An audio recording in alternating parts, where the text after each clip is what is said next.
Hello everyone, let's see chapter number 3 of class 9th economics.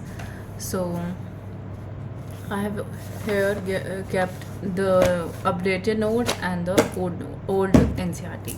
So I was studying from this NCRT and then the updated version 2025-2026 reprint came, so I started studying from this one. अगर आपके exam से पहले कोई new version आता तो आपको वो भी देखना है.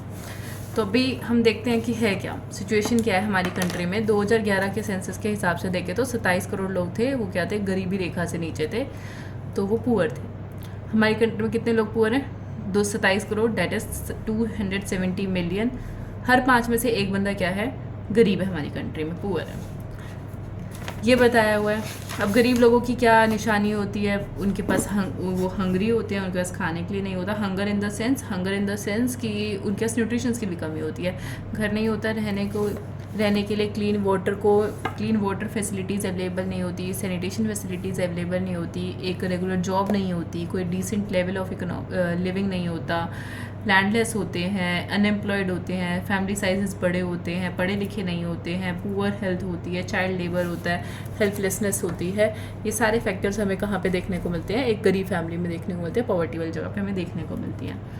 अगर हम बात करें यहाँ पे न्यू एनसीईआरटी में क्या दिया होता है कि नीति आयोग क्या करता है, multi dimensional poverty index release करता है, यूज़ करता है. नीति आयोग multi dimensional poverty index use करता है problem of poverty face by the country को एनालाइज करने के लिए. इस रेशो के अकॉर्डिंग जो गरीबी है हमारी कंट्री में कम हुई है. अगर हम देखें 2005-6 में तो 55% पॉवर्टी थी हमारी कंट्री में, रेशो 55% था, और अब कितना रह गया है, 25% रह गया है. फिर और कम होके कितना हो गया, सिर्फ 15% रह गया. 2019-21 में 15% रह गया. ये नए नए पॉवर्टी इंडेक्स बनाते रहेंगे और अपने इंडेक्स को इस तरीके से चेंज करते रहेंगे कि लगे कि गरीबी कम है, बट एक्चुअल में गरीबी कम नहीं हो रही. पर अगर हमारी एनसीईआरटी कह रही है कि नीति आयोग ने कहा है कि गरीबी कम हो रही है, तो हमें याद रखना है कि 15% हो गई थी 2019 से 21 के बीच में. इतना हमारे लिए इम्पोर्टेंट है, 15% 2019 और 21 के बीच में. इसके बाद सेम बातें रिपीट कर रहा है नीति आयोग भी. Poverty means hunger and lack of shelter, poverty also means lack of clean water and sanitation etcetera etcetera, same things are repeated. Poverty are seen by social scientist. Social scientist का क्या कहना है poverty के बारे में? सबसे पहले आप देखो यहाँ पे, national multi dimensional poverty index is calculated on the basis of 3 indicators. Question आएगा, national multi dimensional poverty index किस बेसिस पे बनाया जाता है? तो 3 इंडिकेटर्स हैं इसके. पहला हेल्थ इंडिकेटर, दूसरा एजुकेशन, तीसरा स्टैंडर्ड ऑफ लिविंग इंडिकेटर. तीनों index, health, education, standard of living. ठीक है, स्टैंडर्ड ऑफ लिविंग में आता है कि आपके घर में पानी कैसे आ रहा है, आपके पास सैनिटेशन फैसिलिटीज़ है नहीं है, ड्रिंकिंग वाटर फैसिलिटीज़ है नहीं है, बैंक अकाउंट आपका है नहीं है, तो ये सब चीज़ें होती हैं. Indicators such as social exclusion and vulnerability are also used to understand poverty. Social exclusion और वल्नरेबिलिटी भी यूज़ करी जाती है अंडरस्टैंड करने के लिए गरीबी. अब सोशल एक्सक्लूजन का मतलब क्या है? क्वेश्चन आया था एक बार, मुझे तो आदत है, मैं येलो बॉक्स नहीं छोड़ती, और आई गेस क्वेश्चन भी आया था, तो मुझे लगा था कि this is something that should not be missed. अगर आप कोई भी बुक पढ़ रहे हो तो आप एक बार पढ़ लो अगर बॉक्सेस में कुछ दिया हुआ है. सोशल एक्सक्लूजन का मतलब क्या है यहाँ पे, इस पूरे का मैं आपको कंक्लूजन बता देती हूँ कि अगर आप गरीब हो, if you are poor, then आपको लोग अपने साथ नहीं बिठाएंगे, अपने साथ इन्वॉल्व नहीं करेंगे. ठीक है, क्या है, अगर आप गरीब हो तो आपको लोग अपने साथ नहीं बिठाएंगे. ठीक है, लोग अपने साथ आपको नहीं बिठा रहे इसलिए भी आप गरीब हो, मतलब कि मेरी गरीबी वजह भी है, लोगों के साथ मैं इंक्लूड नहीं हो पा रही, और क्योंकि मैं लोगों के साथ इंक्लूड नहीं हो पा रही इसलिए भी मैं गरीब हूँ. Understood? Social exclusion can be both a cause as well as a consequence of poverty in the usual sense.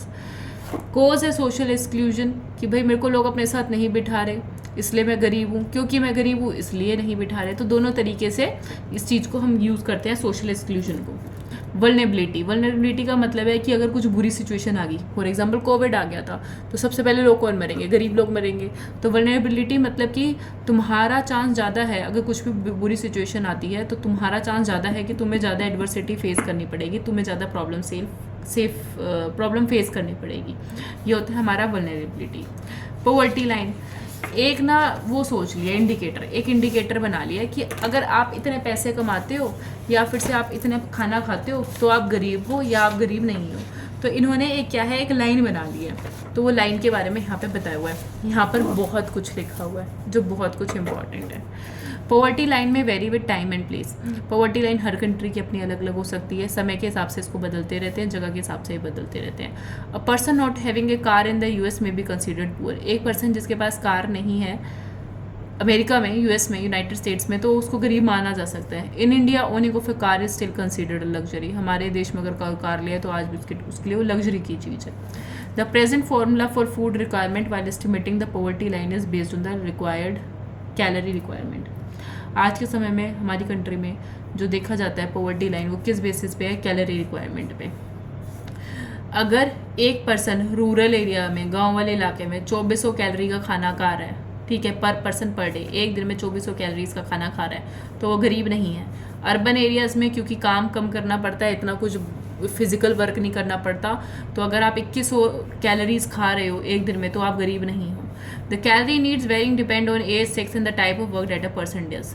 जो कैलोरी रिक्वायरमेंट होती है, खाने की रिक्वायरमेंट होती है, वो आपकी एज के अकॉर्डिंग, आपके जेंडर के अकॉर्डिंग, फीमेल और मेल के अकॉर्डिंग, टाइप ऑफ वर्क के अकॉर्डिंग चेंज होती रहती है from a person to person. क्या याद रखना है? रूरल एरियाज़ में 2400, अर्बन एरियाज़ में 2100। अर्बन एरियाज़ की इसलिए कम है क्योंकि अर्बन एरियाज़ में इतना फिजिकल वर्क नहीं करना पड़ता और रूरल एरियाज़ में ज़्यादा करना पड़ता है। इसके बाद इसी कैलकुलेशंस के अकॉर्डिंग फॉर द ईयर 2011-12, 2011-12 के साल में पॉवर्टी लाइन फिक्स करी गई। For a person was fixed, एक पर्सन के लिए फिक्स करी गई कि अगर एक पर्सन 816 रुपये per month for rural areas कमाता है, अगर कोई भी बंदा एक महीने में 816 रुपये कमा रहा है, तो वो गरीब नहीं है। अगर एक पर्सन रूरल एरियाज़ में 816 रुपये कमा रहा है, तो वो गरीब नहीं है। और वही का वही पर्सन अगर अर्बन एरिया की बात करी जाए तो 1000 रुपये अर्बन एरियाज़ में ज़्यादा क्यों? मतलब रूरल एरियाज़ के कंपेरिजन में अर्बन एरियाज़ में ज़्यादा इसलिए क्योंकि महंगाई ज़्यादा होती है अर्बन एरियाज़ में। Despite less calorie requirement, the higher amount of money in urban areas has been kept because of the higher prices, क्योंकि अर्बन एरियाज़ में कुछ चीज़ें महंगी मिलती है। इन दिस वे, इस हिसाब से 2011-12 के 5 बंदों की अगर फैमिली है तो 816 को मल्टीप्लाई कर दिया, 816 को मल्टीप्लाई कर दिया 5 से, तो 4080 रुपये आ गया। तो अगर एक पर्सन एक महीने में, एक फैमिली 4080 रुपये कमा रही है एक महीने में, तो वो इतने पैसे कमा पा रही है तो वो अबव द पॉवर्टी लाइन होगी। अगर इतने पैसे भी नहीं कमा पा रही तो वो बिलो द पॉवर्टी लाइन होगी। अर्बन एरियाज़ का भी सेम था। अगर अर्बन एरियाज़ की बात करी जाए तो अर्बन एरियाज़ में कितना था? 1000 रुपये था। 1000 को 5 से मल्टीप्लाई किया तो 5000 हो गया। तो अगर आप 5000 रुपये कमा पा रहे हो अपनी 5 बंदों की फैमिली के लिए, 5 लोगों की फैमिली के लिए, तो आप अबव द पॉवर्टी लाइन हो। अगर आप 5000 से कम कमा पा रहे हो तो आप बिलो द पॉवर्टी लाइन हो। ये किसके सर्वे के अकॉर्डिंग है? ये सारे फिगर्स कहाँ से आए? हर 5 साल बाद ये फिगर्स कौन देता है? NSSO। आज के टाइम पे NSSO नहीं है, NSO बन चुका है। अब बताऊंगी आपको मैं इसके बारे में, बट फिलहाल आप याद रखो नेशनल सैंपल सर्वे ऑर्गेनाइजेशन ये देता है। अब वर्ल्ड बैंक अपनी गरीबी रेखा देता है। वर्ल्ड बैंक की अपनी गरीबी रेखा के अकॉर्डिंग ये 2011 में थी, ये मेरे एग्ज़ाम के टाइम पे थी, अब आपके एग्ज़ाम पे टाइम पे ये हो चुकी है $3। अगर पेपर आपका 2027 में होता है तो अपना याद रखना कि इसको अपडेट करना है। US का जो डॉलर है 3, ये वर्ल्ड बैंक की अभी की पॉवर्टी लाइन है। Still I will give you the updated thing, don't worry. अब इसको यहाँ पे देख लेते हैं। नीति आयोग देता है अब अपना national multi dimensional poverty index.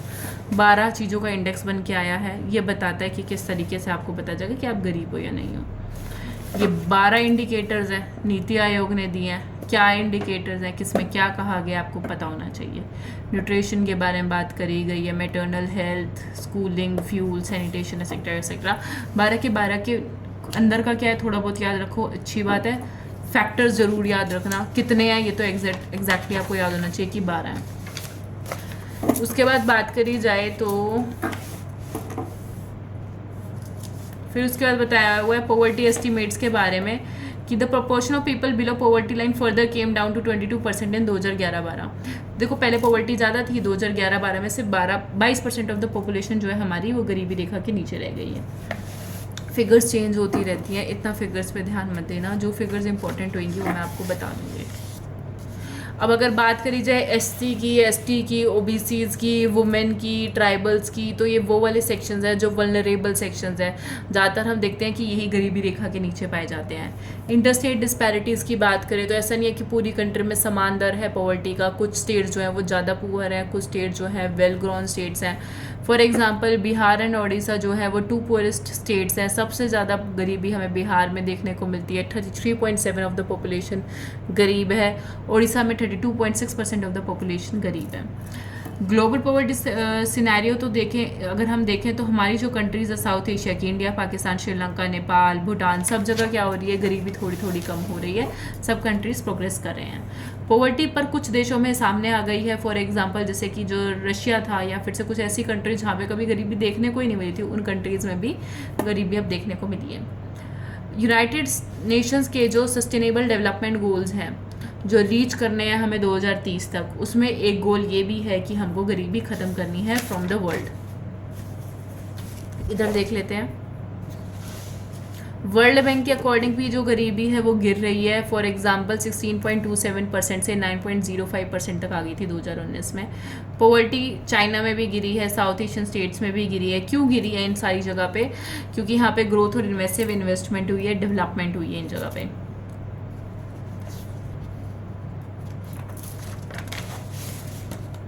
उसके बाद यही सब चीज़ें बताई हुई है कि कहाँ पे कितनी गरीबी है, इतना इम्पोर्टेंट नहीं है। Then sustainable development goal first is reducing the proportion of men, women and children in all ages living in poverty in all its dimensions at least to half by 2030। पहला देखो सस्टेनेबल डेवलपमेंट गोल कितने हैं, 17 sustainable development goal हैं। इनको achieve कब तक करना है, 2030 तक अचीव करना है। तो पहला जो सस्टेनेबल डेवलपमेंट गोल है, इन 17 में से जो पहला सस्टेनेबल डेवलपमेंट गोल है वो क्या कहता है कि गरीबी हटाई जाएगी। जितनी भी गरीबी है अभी हर तरीके से उसको आधा करना है। इन ऑल एजेस, सभी एजेस में मैन, वुमेन एंड चिल्ड्रन जो भी गरीबी रेखा के नीचे हैं उनको क्या करना है, कम करना है, आधा लेकर आना है, at least by half by 2030। Goal number 1 है हमारा नो पॉवर्टी। आपको गोल नंबर 1 यहाँ पे याद हो गया, धीरे धीरे आपको सारे गोल्स याद हो जाएंगे। Do remember all the sustainable development goals if you can. ये जीके के लिए तो बहुत इंपॉर्टेंट है, अदरवाइज ऑल्सो आपके एसएसटी के पोर्शन में भी पूछे जा सकते हैं। So for now you have done first one. 17 है, 17 याद हो सकते हैं, धीरे धीरे याद कर लेना। फर्स्ट आपको याद हो गया नो पॉवर्टी। 17th मैं बता देती हूँ क्या है। 17th है कि हम सब मिलकर इसके लिए काम करेंगे, पार्टनरशिप फॉर द गोल्स, कि जितनी भी कंट्रीज़ हैं इकट्ठे आकर इसके लिए काम करेंगी। So it is goal number 17th। एक एक रोज़ याद करोगे तो आराम से याद हो जाएंगे। अभी आप फर्स्ट और 17th आपको याद हो गया। तो फर्स्ट नो पॉवर्टी और 17th हम सब लोग मिलके काम करेंगे, सारी कंट्रीज एक साथ काम करेंगी। कॉजेज़ ऑफ पॉवर्टी की बात करूं तो कॉजेज़ ऑफ पॉवर्टी, गरीबी की वजह क्या क्या है। हमारी कंट्री हिस्टोरिकली ब्रिटिश के अंडर रही है, तो ये भी एक मेन वजह है। जो हमारी हैंडीक्राफ्ट इंडस्ट्री थी इन लोगों ने ख़राब कर दी थी अंग्रेज़ों ने जब हम पर राज किया था।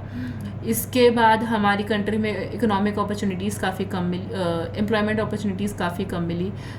ग्रोथ रेट ऑफ पॉपुलेशन काफ़ी ज़्यादा था, पॉपुलेशन ज़्यादा बढ़ रही थी और जॉब्स इतनी बढ़ नहीं रही थी, तो ये भी एक इशू था। इरिगेशन और ग्रीन रेवोल्यूशन आया, पर इसके साथ साथ इतनी जॉब अपॉर्चुनिटीज़ नहीं आई एग्रीकल्चर सेक्टर में। तो एग्रीकल्चर सेक्टर ने भी फेस किया ये प्रॉब्लम कि एम्प्लॉयमेंट अपॉर्चुनिटीज़ प्रोवाइड नहीं कर पा रहे थे। Rickshaw pullers, vendors, construction workers, domestic servants, ये सब क्या है, ये सब इनको कोई प्रॉपर जॉब नहीं मिल पाई। जो लोग हैं वो स्लम्स में रहने लग गए, सिटीज़ के बाहर रहने लग गए और उनको गरीबी फेस करनी पड़ी। क्योंकि अगर अर्बन सेक्टर की बात करें, अर्बन एरियाज़ में, शहरी इलाकों में महंगाई इतनी है तो इनको स्लम्स में रहना पड़ा। सो ये सब चीज़ें यहाँ पे आपको बताई हुई है कि गरीबी की वजह क्या है। पढ़ लेना एक बारी, आ जाएगा समझ। उसके बाद है एंटी पॉवर्टी मेजर्स। गवर्नमेंट ने अपनी तरफ से बहुत कोशिश करी कि पॉवर्टी कम करी जा सके, गरीबी कम करी जा सके। प्रमोशन ऑफ इकोनॉमिक ग्रोथ पे ध्यान दिया गया। सेकंड, एंटी पॉवर्टी प्रोग्राम चलाए गए। देखो अगर कंट्री की इकोनॉमिक ग्रोथ होएगी, इन्वेस्टमेंट करी जाएगी, फैक्ट्रीज आएंगी या फिर से इन्वेस्टमेंट होएगी डिफरेंट सेक्टर्स में, तो आपके लिए एम्प्लॉयमेंट अपॉर्चुनिटीज़ बढ़ेगी। एम्प्लॉयमेंट अपॉर्चुनिटीज़ बढ़ेगी तो आपको पैसा मिलेगा, काम करने को मिलेगा, तो गरीबी से आप ऊपर आ जाओगे। एंटी पॉवर्टी प्रोग्राम्स चलाए गए ताकि टारगेट किया जा सके कि एक्चुअल में लोगों को काम मिल सके। यहाँ पे कुछ स्कीम्स दी हुई हैं। फॉर एग्जांपल मनरेगा आपका 2005 में आया था। मनरेगा का फुल फॉर्म है Mahatma Gandhi national rural employment guarantee act 2005। ऐसे कैसा याद कर लेना, पेपर में आएगा। जो यहाँ पे आपको 3-4 दी हुई हैं, ये पहले पेपर में आती थी, इसके बाद अपडेट हो गई है, नई वाली भी पूछी जाती है, पुरानी वाली भी पूछ सकते हैं, तो आपने सारी याद करनी है। मनरेगा 2005 में आया था। इसका क्या काम था कि 100 दिन का आपको काम मिलेगा, to every household to ensure livelihood security in rural areas. For example, मेरा घर है 5 लोगों का, हम 5 लोग बेरोजगार हैं, मुझे काम चाहिए, मैं जाऊँगी मनरेगा के पास, मनरेगा में अपना नाम लिखवा दूँगी। अगर मुझे काम मिल जाता है, वेल एंड गुड, ये मुझे 1 साल में 100 दिन का काम देंगे, हर परिवार में से एक बंदे को, तो मुझे 100 दिन का काम देंगे। अगर ये मुझे काम नहीं दे पाते तो उसके बदले में ये मुझको पैसे देंगे, क्योंकि they have failed to provide me the work. तो गवर्नमेंट ने ये स्कीम चलाई। It also aimed at sustainable development to address the cause of drought deforestation and soil erosion. ये काम कौन सा किया जाता है? मनरेगा के अंदर वही काम मिलता है जो एक रूरल एरिया की डेवलपमेंट के लिए किया जाता है। जितना भी काम इसमें दिया जाता है उसमें 1/3 काम किसके लिए रिजर्व्ड है? वुमेन के लिए रिजर्व्ड है, कि जितना भी आपके पास काम है उसमें से आपको कितना % वुमेन के लिए रखना पड़ेगा? 1/3 वुमेन के लिए रखना पड़ेगा। That's it. प्रधानमंत्री रोजगार योजना 1993 में स्टार्ट हुई। सेल्फ एम्प्लॉयमेंट अपॉर्चुनिटीज़ प्रोवाइड करती है एजुकेटेड अनएम्प्लॉयड यूथ के लिए रूरल एरियाज़ और स्मॉल टाउन्स में। जैसे जैसे स्टेटमेंट्स लिखी हुई हैं वैसी ही याद करना, कहीं और से कुछ पढ़ लोगे इसके बारे में तो कोई फ़ायदा नहीं है। पेपर में क्वेश्चन डायरेक्ट आता है यहीं से। Then rural employment generation programme 1995 में स्टार्ट हुआ रूरल एरियाज़ में और छोटे टाउन्स में सेल्फ एम्प्लॉयमेंट अपॉर्चुनिटी प्रोवाइड करने के लिए। फिर स्वर्ण जयंती ग्राम स्वरोजगार योजना स्टार्ट करी गई 1999 में। इसका काम था कि पुअर फैमिलीज़ को पॉवर्टी लाइन से ऊपर लेकर आना। उसके बाद प्रधानमंत्री ग्रामोदय योजना स्टार्ट करी गई 2000 में। इसका भी काम क्या था? सेंट्रल असिस्टेंस मिलेगा स्टेट्स को बेसिक सर्विसेज के लिए, प्राइमरी हेल्थ, प्राइमरी एजुकेशन और इन सब चीज़ों के लिए। फिर अंत्योदय अन्न योजना भी स्टार्ट करी गई। ये इतनी नहीं है, इसके बाद और भी हैं जो आपने देखनी है, जो आपकी न्यू NCERT में है। प्रधानमंत्री पोषण शक्ति, जिसमें 2 काम है कि आपका न्यूट्रिशनल रिक्वायरमेंट भी मिलेगा और इम्प्रूव करना है हमें स्कूल एनरोलमेंट, कि बच्चों को स्कूल में एनरोलमेंट इंक्रीज़ करना है और कम करना है उनका स्कूल से ड्रॉप आउट रेट। कौन सी क्लासेस को टारगेट किया गया? फ्रॉम क्लास 1 to 8 टारगेट किया गया। गवर्नमेंट एडेड स्कूल्स और इन सब चीज़ों को ध्यान में रखते हुए इसके आपको मैं डिटेल्ड नोट्स दूंगी, don't worry about this.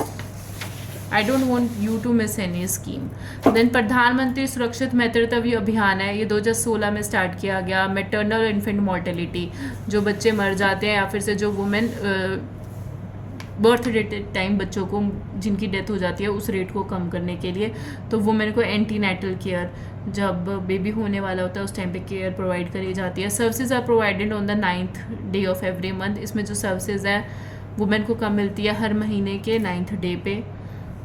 Then प्रधानमंत्री उज्ज्वल योजना, ये 2016 में स्टार्ट करी गई। इसका काम था कि हर गरीब घर में LPG सर्विसेज प्रोवाइड करी जाए, तो उसके बारे में यहाँ पे बताया हुआ है। कनेक्शंस LPG में किसके नाम पर होते हैं? इशू होते हैं फीमेल मेंबर्स के नाम पे। देन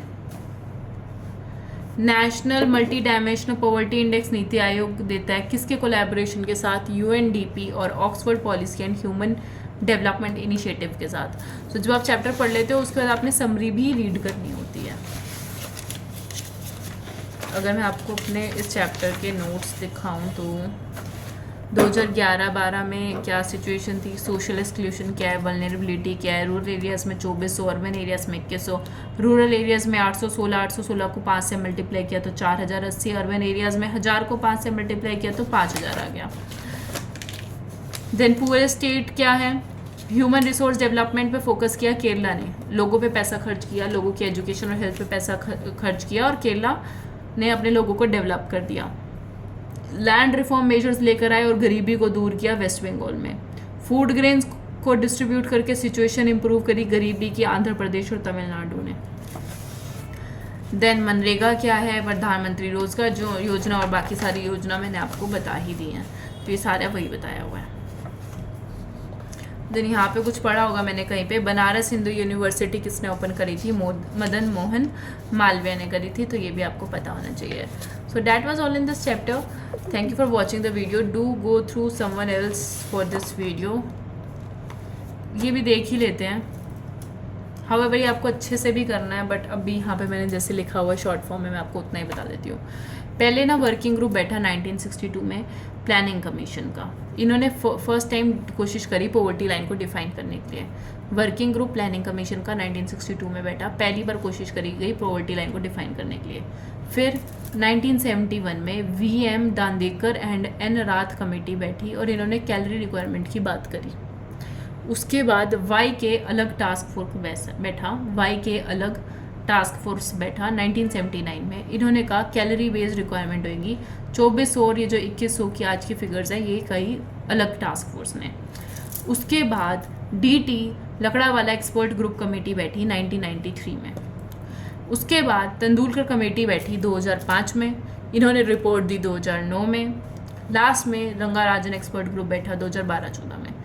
इतना आपने याद रखना है कौन सी कब कमेटी आई थी, ठीक है, और कौन से ईयर में थी, किसने क्या कहा, कितना हमें पढ़ना है, ये सारे मैं आपको नोट्स दूंगी तो वहाँ पे आप देख लेना।